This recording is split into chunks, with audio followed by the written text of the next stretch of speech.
Capítulo 3. A oração coletiva. Embora transportado à maneira de ferido comum, lobriguei o quadro confortante que se desdobrava à minha vista. Clarencio, que se apoiava num cajado de substância luminosa, deteve-se à frente de grande porta encravada em altos muros, cobertos de trepadeiras floridas e graciosas. Tateando um pouco da muralha, fez-se longa abertura através da qual penetramos silenciosos. Branda claridade inundava ali todas as coisas. Ao longe, gracioso foco de luz dava a ideia de um pôr do sol em tardes primaveris. À medida que avançávamos, conseguia identificar preciosas construções situadas em extensos jardins. Ao sinal de Clarencio, os condutores depuseram devagarinho a maca improvisada. A meus olhos surgiu então a porta acolhedora, de alvo edifício, à feição de grande hospital terreno. 2 jovens envergando túnicas de nível linho acorreram pressurosos ao chamado de meu benfeitor e, quando me acomodavam num leito de emergência para me conduzirem cuidadosamente ao interior, ouvi o generoso ancião recomendar carinhoso: guardem nosso tutelado no pavilhão da direita, esperam agora por mim. Amanhã cedo voltarei a vê-lo. Enderecei-lhe um olhar de gratidão, ao mesmo tempo em que era conduzido a confortável aposento de amplas proporções, ricamente mobiliado, onde me ofereceram um leito acolhedor. Envolvendo os 2 enfermeiros na vibração do meu reconhecimento, esforcei-me por lhes dirigir a palavra, conseguindo dizer por fim: amigos, por quem sois, explicai-me em que novo mundo me encontro. De que estrela me vem agora esta luz confortadora e brilhante? Um deles afagou-me a fronte, como se fora conhecido pessoal de longo tempo, e acentuou: estamos nas esferas espirituais vizinhas da Terra, e o sol que nos ilumina neste momento é o mesmo que nos vivifica o corpo físico. Aqui, entretanto, nossa percepção visual é muito mais rica. A estrela que o Senhor acendeu para os nossos trabalhos terrestres é mais preciosa e bela do que a supomos quando no círculo carnal. Nosso sol é a divina matriz da vida e a claridade que irradia provém do autor da criação. Meu ego, como que absorvido em onda de infinito respeito, fixou a luz branda que invadia o quarto, através das janelas, e perdi-me no curso de profundas cogitações. Recordei então que nunca fixara o sol nos dias terrestres, meditando na imensurável bondade daquele que nos concede para o caminho eterno da vida. Semelhava-me assim ao cego venturoso que abre os olhos para a natureza sublime depois de longos séculos de escuridão. A essa altura, serviram-me caldo reconfortante, seguido de água muito fresca, que me pareceu portadora de fluidos divinos. Aquela reduzida porção de líquido reanimava-me inesperadamente. Não saberia dizer que espécie de sopa era aquela, se alimentação sedativa, se remédio salutar. Novas energias amparavam minha alma. Profundas comoções vibravam-me no espírito. Minha maior emoção, todavia, reservava-se para instantes depois. Mal não saíra da consoladora surpresa, divina melodia penetrou o quarto adentro, parecendo suave colmeia de sons a caminho das esferas superiores. Aquelas notas de maravilhosa harmonia atravessavam-me o coração. Ante meu olhar indagador, o enfermeiro que permanecia ao lado esclareceu bondoso: é chegado o crepúsculo em nosso lar.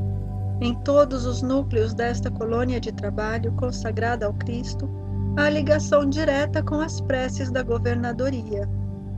E enquanto a música embalsamava o ambiente, despediu-se atencioso: agora fique em paz, voltarei logo após a oração. Empolgou-me ansiedade súbita. Não poderei acompanhar-vos? Perguntei suplicante. Está ainda fraco, esclareceu gentil. Todavia, caso sinta-se disposto. Aquela melodia renovava minhas energias profundas.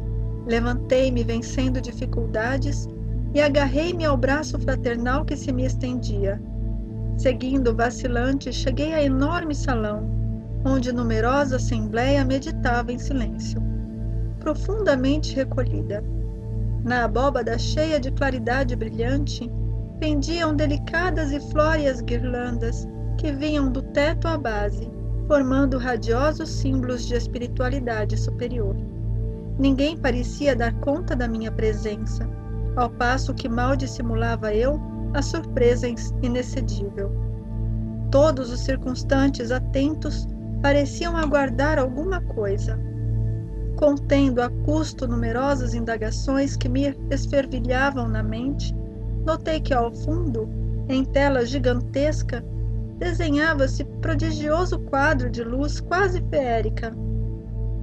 Obedecendo a processos adiantados de televisão, surgiu o cenário de templo maravilhoso. Sentado em lugar de destaque, um ancião coroado de luz fixava o alto, em atitude de prece, envergando alva túnica de irradiações resplandecentes. Em plano inferior, 72 figuras pareciam acompanhá-lo em respeitoso silêncio. Altamente surpreendido, reparei Clarencio participando da assembleia, entre os que cercavam o velhinho refulgente. Apertei o braço do enfermeiro amigo e, compreendendo ele que minhas perguntas não se fariam esperar, esclareceu em voz baixa, que mais se assemelhava a leve sopro. Conserve-se tranquilo. Todas as residências e instituições de nosso lar estão orando com o governador através da audição e visão à distância. Louvemos o coração invisível ao céu. Mal terminar a explicação, as 72 figuras começaram a cantar harmonioso hino, repleto de indefinível beleza. A fisionomia de Clarencio no círculo dos veneráveis companheiros figurou-se-me tocada de mais intensa luz. O cântico celeste constituía-se de notas angelicais de sublimado reconhecimento. Pairavam no recinto misteriosas vibrações de paz e de alegria, e quando as notas argentinas fizeram delicioso staccato, desenhou-se ao longe um plano elevado, um coração maravilhosamente azul, com estrias douradas. Cariciosa música em seguida respondia aos louvores, procedente talvez de esferas distantes.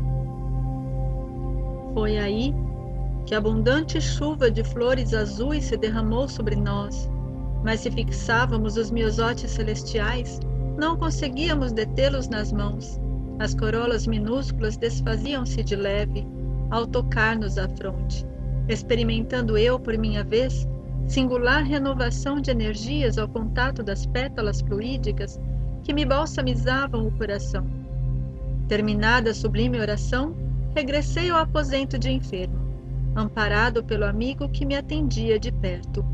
Entretanto, não era mais o doente grave de horas antes. A primeira prece coletiva em nosso lar operara em mim completa transformação. Conforto inesperado envolvia minha alma. Pela primeira vez depois de anos consecutivos de sofrimento, o pobre coração saudoso e atormentado, à maneira de cálice muito tempo vazio, enchera-se de novo das gotas generosas do licor da esperança.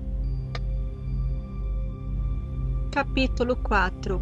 O médico espiritual.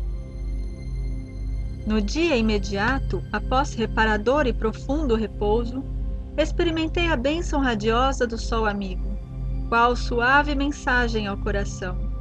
Claridade reconfortante atravessava a ampla janela, inundando o recinto de cariciosa luz. Sentia-me outro, energias novas tocavam meu íntimo. Tinha a impressão de sorver a alegria da vida a longos haustos. Na alma, apenas um ponto sombrio, a saudade do lar, o apego à família que ficara distante. Numerosas interrogações pairavam-me na mente. mas tão grande era a sensação de alívio que eu sossegava o espírito, longe de qualquer interpelação. Quis levantar-me, gozar o espetáculo da natureza cheia de brisas e de luz, mas não o consegui. Concluí que, sem a cooperação magnética do enfermeiro, tornava-se-me impossível deixar o leito. Não voltara a mim das surpresas consecutivas, quando se abriu a porta e vi entrar Clarencio, acompanhado por simpático desconhecido. Cumprimentaram-me, atenciosos, desejando-me paz. Meu benfeitor da véspera indagou do meu estado geral. Acorreu o enfermeiro prestando informações. Sorridente, o velhinho amigo apresentou-me o companheiro. Tratava-se, disse, do irmão Henrique de Luna, do Serviço de Assistência Médica da Colônia Espiritual. Trajado de branco, traços fisionômicos irradiando enorme simpatia, Henrique escutou-me demoradamente, sorriu e explicou. É de lamentar que tenha vindo pelo suicídio. Enquanto Clarencio permanecia sereno, senti que singular assomo de revolta me borbulhava no íntimo. Suicídio? Recordei as acusações dos seres perversos das sombras. Não obstante o cabedal de gratidão que começava a acumular, não calei a incriminação. Creio haja engano, asseverei melindrado. Meu regresso do mundo não teve essa causa. Lutei mais de 40 dias na casa de saúde, tentando vencer a morte. Sofri 2 operações graves devido à oclusão intestinal. Sim, esclareceu o médico, demonstrando a mesma serenidade superior. Mas a oclusão radicava-se em causas profundas. Talvez o amigo não tenha ponderado bastante. O organismo espiritual apresenta em si mesmo a história completa das ações praticadas no mundo. E, inclinando-se atencioso, indicava determinados pontos do meu corpo. Vejamos a zona intestinal, exclamou. A oclusão derivava de elementos cancerosos, e estes, por sua vez, de algumas leviandades do meu estimado irmão, no campo da sífilis. A moléstia talvez não assumisse características tão graves se o seu procedimento mental no planeta estivesse enquadrado nos princípios da fraternidade e da temperança.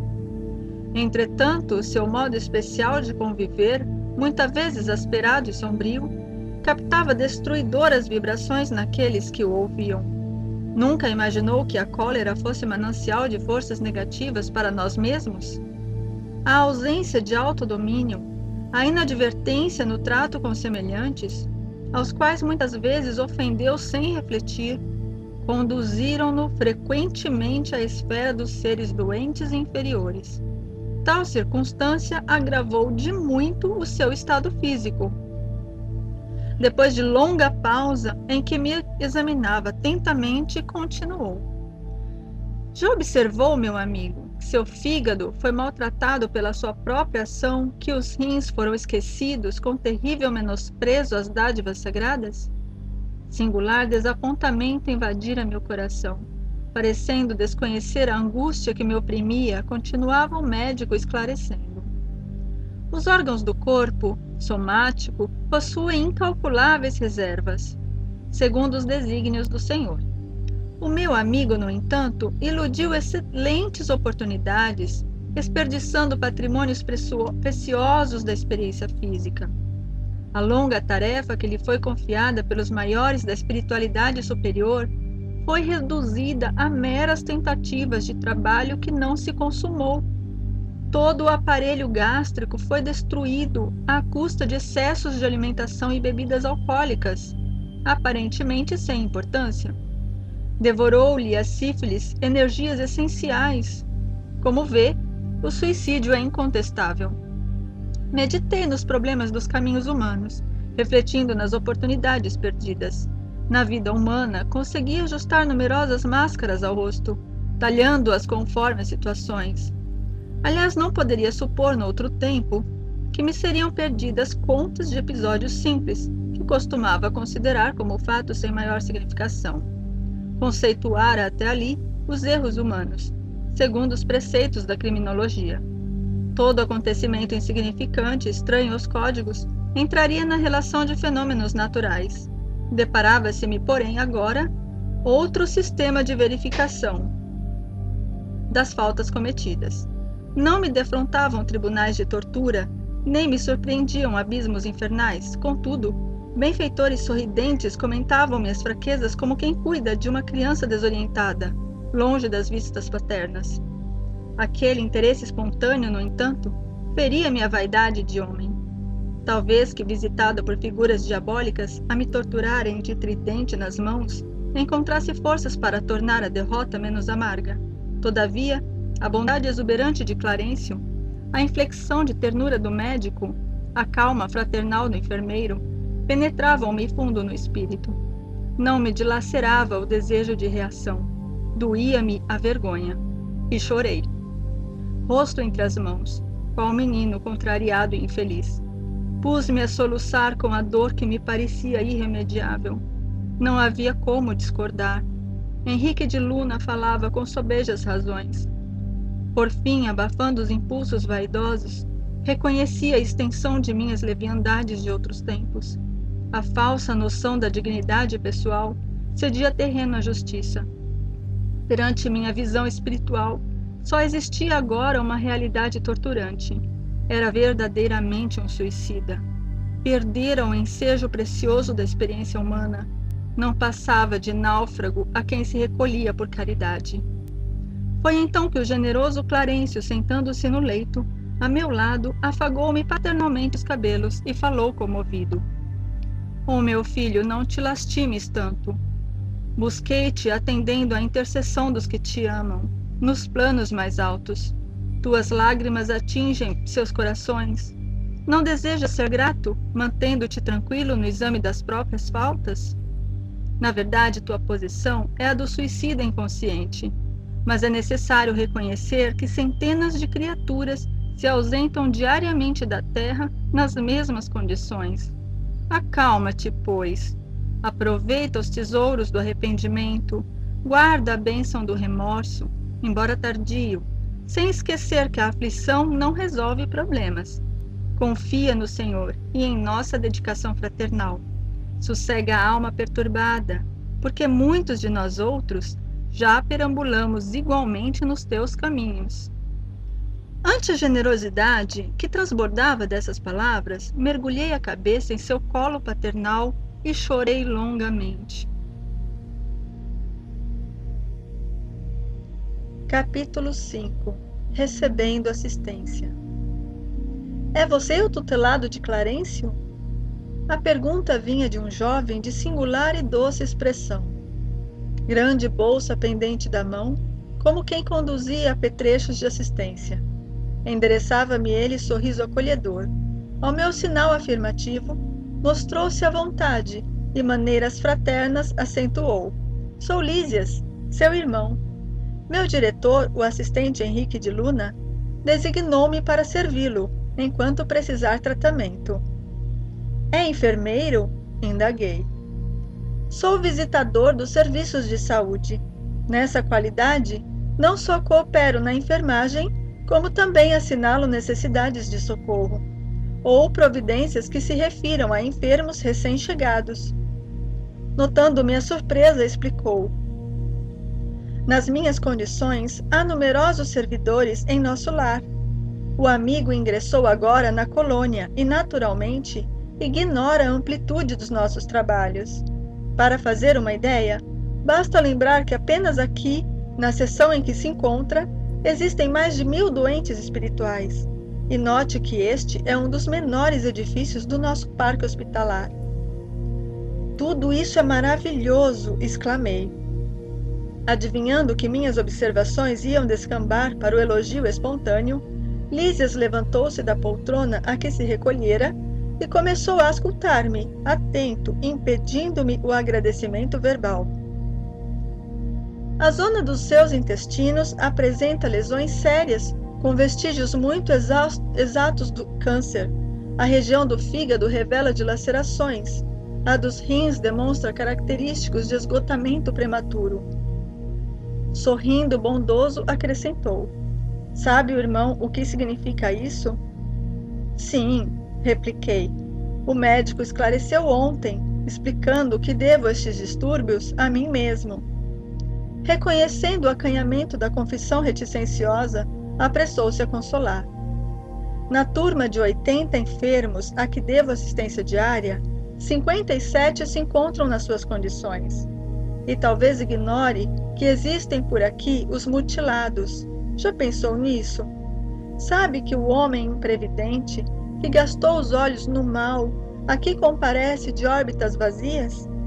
Que o malfeitor interessado em utilizar o dom da locomoção fácil nos atos criminosos experimenta a desolação da paralisia quando não é recolhido absolutamente sem pernas? Que os pobres obsidiados nas aberrações sexuais costumam chegar em extrema loucura? Identificando minha perplexidade natural, prosseguiu. Nosso lar não é a estância de espíritos propriamente vitoriosos, se conferirmos ao termo sua razoável acepção.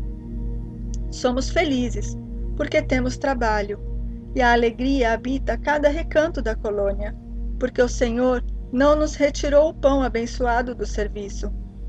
Aproveitando a pausa mais longa, exclamei sensibilizado. Continue, meu amigo, esclareça-me. Sinto-me aliviado e tranquilo. Não será esta região um departamento celestial dos eleitos? Lísias sorriu e explicou. Recordemos o antigo ensinamento que se refere a muitos chamados e poucos escolhidos na terra. E vagueando o olhar no horizonte longínquo, como a fixar experiências de si mesmo no painel das recordações mais íntimas, acentuou. As religiões no planeta convocam as criaturas ao banquete celestial. Em sã consciência, ninguém que se tenha aproximado um dia da noção de Deus pode alegar ignorância nesse particular. Incontável é o número dos chamados, meu amigo, mas onde os que atendem ao chamado? Com raras exceções, a massa humana prefere aceder a outro gênero de convites. Gasta-se a possibilidade nos desvios do bem. Agrava-se o capricho de cada um. Elimina-se o corpo físico a golpes de irreflexão. Resultado, milhares de criaturas retiram-se diariamente da esfera da carne em doloroso estado de incompreensão. Multidões sem conta erram em todas as direções nos círculos imediatos à crosta planetária, constituídas de loucos, doentes e ignorantes. Notando minha admiração, interrogou: acreditaria, porventura, que a morte do corpo nos conduziria a planos de milagres? Somos compelidos a trabalho áspero, a serviços pesados, e não basta isso. Se temos débitos no planeta, por mais alto que ascendamos, é imprescindível voltar para retificar, lavando o rosto no suor do mundo, desatando algemas de ódio e substituindo-as por laços sagrados de amor. Não seria justo impor a outrem a tarefa de moldar o campo que semeamos de espinhos com as próprias mãos? Abanando a cabeça, acrescentava: caso dos muitos chamados, meu caro, o Senhor não esquece homem algum, todavia, raríssimos homens os que recordam. Acabrunhado com a lembrança dos próprios erros diante de tão grandes noções de responsabilidade individual, objetei. Como fui perverso! Contudo, antes que me alongasse noutras exclamações, o visitador colocou a destra carinhosa em meus lábios, murmurando: cale-se, meditemos no trabalho a fazer. No arrependimento verdadeiro é preciso saber falar para construir de novo. Em seguida, aplicou-me passes magnéticos atenciosamente, fazendo os curativos na zona intestinal, e esclareceu: não observa o tratamento especializado na zona cancerosa? Pois note bem, toda a medicina honesta é serviço de amor, atividade de socorro justo. Mas o trabalho de cura é peculiar a cada espírito. Meu irmão será tratado carinhosamente. Sentir-se-á forte como nos tempos mais belos de sua juventude terrena. Trabalhará muito e creio será um dos melhores colaboradores em nosso lar. Entretanto, a causa dos seus males persistirá em si mesmo, até que se desfaça dos germes de perversão da saúde divina, que agregou ao seu corpo sutil pelo descuido moral e pelo desejo de gozar mais que os outros. A carne terrestre onde abusamos é também o campo bendito onde conseguimos realizar frutuosos labores de cura radical, quando permanecemos atentos ao dever justo. Meditei os conceitos, ponderei a bondade divina e, na exaltação da sensibilidade, chorei copiosamente. Lísias, contudo, terminou o tratamento do dia com serenidade e falou. Quando as lágrimas não se originam da revolta, sempre constituem remédio depurador. Chore, meu amigo, desabafe o coração e abençoemos aquelas beneméritas organizações microscópicas que são as células de carne na terra, tão humildes e tão preciosas, tão detestadas e tão sublimes pelo espírito de serviço. Sem elas, que nos oferecem templo à retificação, quantos milênios gastaríamos na ignorância? Assim falando, afagou-me carinhosamente a fronte abatida e despediu-se com um ósculo de amor. Capítulo 6. Precioso aviso. No dia imediato, após a oração do crepúsculo, Clarencio me procurou em companhia do atencioso visitador. Fisionomia a irradiar generosidade, perguntou abraçando-me. Como vai, melhorzinho? Esbocei o gesto do enfermo que se vê acariciado na terra, amolecendo as fibras emotivas. No mundo, às vezes, o carinho fraterno é mal interpretado. Obedecendo ao velho vício, comecei a explicar-me enquanto os dois benfeitores se sentavam comodamente a meu lado. Não posso negar que esteja melhor, entretanto, sofro intensamente. Muitas dores na zona intestinal, estranhas sensações de angústia no coração. Nunca supus fosse capaz de tamanha resistência, meu amigo. Ai, como tem sido pesada a minha cruz!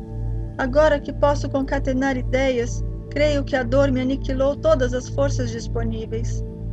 Clarencio ouvia, atencioso, demonstrando grande interesse pelas minhas lamentações, sem o menor gesto que denunciasse o propósito de intervir no assunto. Encorajado com essa atitude, continuei. Além do mais, meus sofrimentos morais são enormes e inexprimíveis. Amainada a tormenta exterior com os socorros recebidos, volto agora às tempestades íntimas. Que terá sido feito de minha esposa, de meus filhos? Teria o meu primogênito conseguido progredir, segundo o meu velho ideal? E as filhinhas? Minha desventurada Zélia muitas vezes afirmou que morreria de saudades se um dia eu lhe faltasse. Admirável esposa, ainda lhe sinto as lágrimas dos momentos derradeiros. Não sei desde quando vivo o pesadelo da distância. Continuadas dilacerações roubaram-me a noção do tempo. Onde estará minha pobre companheira?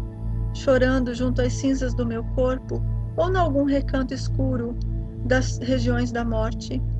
Oh, minha dor é muito amarga. Que terrível destino do homem penhorado no devotamento à família. Creio que raras criaturas terão padecido tanto quanto eu. No planeta, vicissitudes, desenganos, doenças, incompreensões e amarguras, abafando escassas notas de alegria. Depois, os sofrimentos da morte do corpo. Em seguida, martirizações do além-túmulo. Que será então a vida? Sucessivo desenrolar de misérias e lágrimas? Não haverá recurso à semeadura da paz? Por mais que deseje firmar-me no otimismo, sinto que a noção de infelicidade me bloqueia o espírito, como terrível cárcere do coração. Que desventurado destino, generoso benfeitor!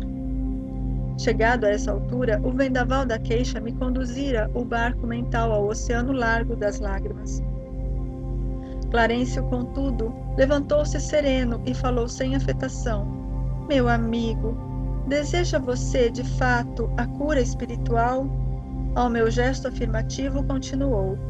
Aprenda, então, a não falar excessivamente de si mesmo. nem comente a própria dor. Lamentação denota enfermidade mental e enfermidade de curso laborioso e tratamento difícil. É indispensável criar pensamentos novos e disciplinar os lábios. Somente conseguiremos equilíbrio abrindo o coração ao sol da divindade. Classificar o esforço necessário de imposição esmagadora, enxergar padecimentos onde há luta edificante, só intensificar indesejável cegueira da alma. Quanto mais utilize o verbo por dilatar considerações dolorosas no círculo da personalidade, mais duros se tornarão os laços que o prendem a lembranças mesquinhas. O mesmo pai que vela por sua esposa, por sua pessoa, oferecendo-lhe teto generoso nesta casa, atenderá aos seus parentes terrestres. Devemos ter nosso agrupamento familiar como sagrada construção, mas sem esquecer que nossas famílias são seções da família universal, sob a divina direção. Estaremos a seu lado para resolver dificuldades presentes e estruturar projetos de futuro, mas não dispomos do tempo para voltar às zonas estéreis de lamentação. Além disso, temos nesta colônia o compromisso de aceitar o trabalho mais áspero como bênção de realização, considerando que a providência desborda amor, enquanto nós vivemos onerados de dívidas. Se deseja permanecer nesta casa de assistência, aprenda a pensar com justeza. Nesse interim, secara-se-me o pranto e, chamado a brios pelo generoso instrutor, assumi diversa atitude, embora envergonhado da minha fraqueza. Não dispunha você na carne, prosseguiu Clarencio bondoso, as vantagens naturais decorrentes das boas situações? Não estimava a obtenção de recursos lícitos, ansioso de estender benefícios aos entes amados? Não se interessava pelas remunerações justas, pelas expressões de conforto, com possibilidades de atender a família?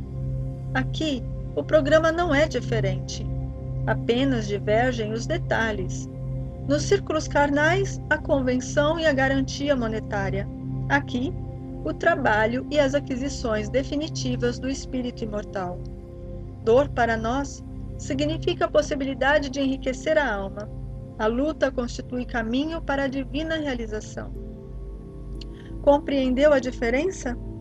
As almas débeis, ante o serviço, deitam-se para se queixarem aos que passam. As fortes, porém, recebem o serviço como patrimônio sagrado, na movimentação do qual se preparam a caminho da perfeição. Ninguém lhe condena a saudade justa, nem pretende estancar sua fonte de sentimentos sublimes. Acresce notar, todavia, que o pranto da desesperação não edifica o bem. Se ama em verdade a família terrena, é preciso bom ânimo para lhe ser útil. Fez-se longa pausa, a palavra de Clarencio levantara-me para elucubrações mais sadias. Enquanto meditava a sabedoria da valiosa advertência, meu benfeitor, qual o pai que esquece a leviandade dos filhos para recomeçar serenamente a lição, tornou a perguntar com um belo sorriso: "E então, como passa? Melhor?" Contente por me sentir desculpado, à maneira da criança que deseja aprender, respondi confortado: "Vou bem melhor, para melhor compreender a vontade divina.